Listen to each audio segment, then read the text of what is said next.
Borrowing a page from the wedding planner's playbook with today's project idea. As you've been wedding hopping this summer, you probably noticed the often abundant, overflowing use of fresh florals. It's signature, right, with classic wedding decor. And the anchor of all of it, though, is often a lush strand of straight green foliage. We're zeroing in on that fresh garland today because it's one element you can adapt to a large or small dinner party, and you can adapt the idea to any season. Designer Brynn Larson is getting us started. So good to see you. Good to see you, too. So elaborate what you're seeing then when it comes to greens. Absolutely. So garland has been humongous. I think almost every single bride wants to incorporate garland in some way. And it's even making its way to dinner parties, at homes. It's just a really beautiful way to incorporate something organic to your table. Is it replacing flowers? Sometimes it is, yeah. So sometimes they'll use this as centerpieces and then do some bigger florals somewhere else. Or you kind of incorporate both and tuck some flowers in. It's kind of as creative as you want to get, you can do it. I can back you up there just from the guest perspective. Mark's baby sister got married last weekend, and there was a ton of beautiful greenery. Even the bouquet, I was surprised to see most of it was green. Yeah, greens are humongous right now. So when I first started doing flowers, like greenery was like totally a no-no. Like it was swear all word. about color. Yeah. And now it's very green heavy, now which it's is so thing. pretty. Is this a good project for beginners, like the at-home florist? Yeah, so it's really not as hard as it looks. It's stunning. So it looks complicated, of course. So I love to play with candlelight with this. Because it is long and low, I do like to add some height. So whether you're bringing in tall pillar candles or votive candles, mercury glass looks really beautiful. When it's lit, it really twinkles and brings in another element to just the fresh greens. So you do want to break it up, if not with flowers or color, with some sort of reflection or texture. Absolutely. Pretty. I think that's a great way to add some height to your table and just add a few elements of interest, which I really like. As I'm looking, it's not just one type of green. Yeah.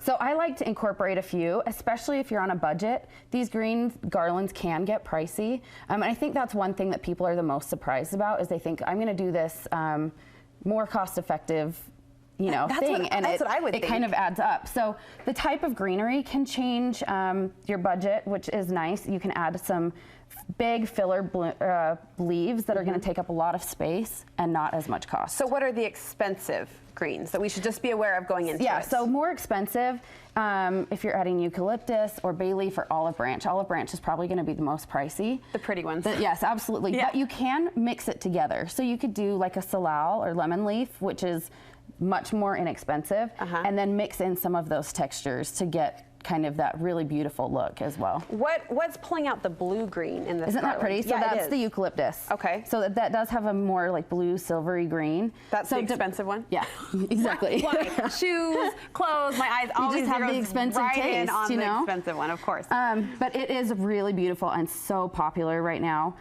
just because that color is so soft and it lends its way so well to like blush pinks and those really soft colors that we're seeing right now. Is there anything, Brynn, from the yard that we could gather to add into this with the cost in mind? Yeah, I mean, Russian olives grow all over here. Okay. If you wanted to go grab and forage a whole bunch of Russian olive, you could do that as well. Just wear gloves. Okay. Absolutely. Protect yourself. Yeah. And just make sure after you cut it to get it right into fresh water so that it lasts and doesn't wilt on your table. This looks just so natural and just so free-flowing, but I know that your art eye is on every detail. So help us kind of arrange and structure Let me kind of show you. I start with a big, huge twine. This is like my favorite. It's from Hobby Lobby. Okay. And first thing I do is I measure it out, because you don't want, it's hard to start and stop. Right. So I would measure the whole length of what I want. And that becomes your guide, kind of your ruler? Yep. And then I start with a bind wire. This is really easy to work with. Okay. I keep it wrapped as close as I can while I'm working with it. If you get it big and unwound, it's hard to manage. You wrap the entire twine? Yeah, so we're gonna just twist this on. I'm gonna show you how to do this. Your fingers love you at the end of this project. I have just carpal tunnel. It's the end of wedding season. Okay, so we're just gonna start this off, twist this on so that it's really sturdy. And then you don't twist it around the whole length of it, though. We're gonna go all the way down. You do? You twist this wire along the whole? Yeah, so we're gonna add green. So I just take a big cluster in my hands. Okay. You can add seeded eucalyptus. We'll add some of this pretty stuff you like. And I like how she said pretty, not expensive. We'll add dollar bills to this garland. Bills, just green dollar bills. Okay, so what we're gonna do is we're just gonna take this bunch. Am I helping or hindering? Sorry, you probably are used to just doing this by yourself. I'll stop trying to be your Vanna And White. we're gonna hold it right here. and you're just gonna wrap this around. You're not being very like nice to the I'm greens. not very nice to them. You're just like manhandling those suckers. Can they handle it? They can totally handle it. Okay. That's what's so nice about it too. On a hot summer day, these greens are really hardy, and so they're gonna be okay on your table. Same thing, just take another cluster, you're gonna lay it right on top. So what's the distance between your wraps, your loops? So I just like to lay it right here so that like, you're not gonna see this wire. You're gonna lay it right on top of kind of where you wrapped. So just every time you need cover, you wrap. You wrap. And you wanna make sure it's tight. You don't want this to kind of come undone on your table. So you're just gonna keep adding and keep wrapping. Did you hear my gasp? That was sincere. I'm amazed though at how quickly this comes together, and the effect is huge. It is huge.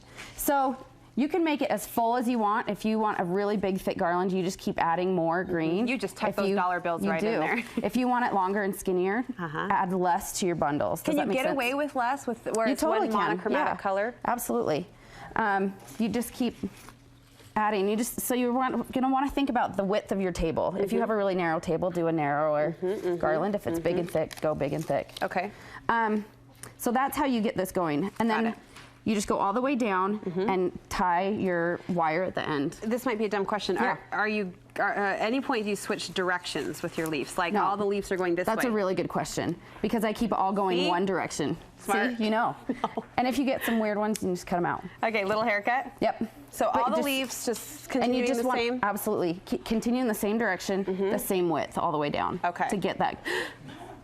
Another gasp. Totally I feel like I can do this. And then you tuck in the blooms after if you want to sprinkle in some color? So if you want to keep the blooms in, you can just water tube it like this. Oh.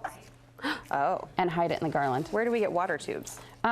You can get them in craft stores. You can come to the shop. I can always help provide you with supplies as well. I know we're planting this seed early, and I don't want anyone to throw tomatoes at the TV, but you think of the upcoming holidays, Thanksgiving, Christmas. I mean, this would be great if you're hosting and you want it to be a little more elegant and sophisticated, just a family dinner. What a way to beautify the table. Absolutely. It would be so pretty with Christmas greens as well. Awesome. Brynn can hook you up, of course, with all of your flower supply needs and, of course, all your flower orders. How do we get in touch with you? Blooms and Company. All right. And you're located? On 39th and Highland. Thank you so much, Brynn. Great. This was Thank really you. fun.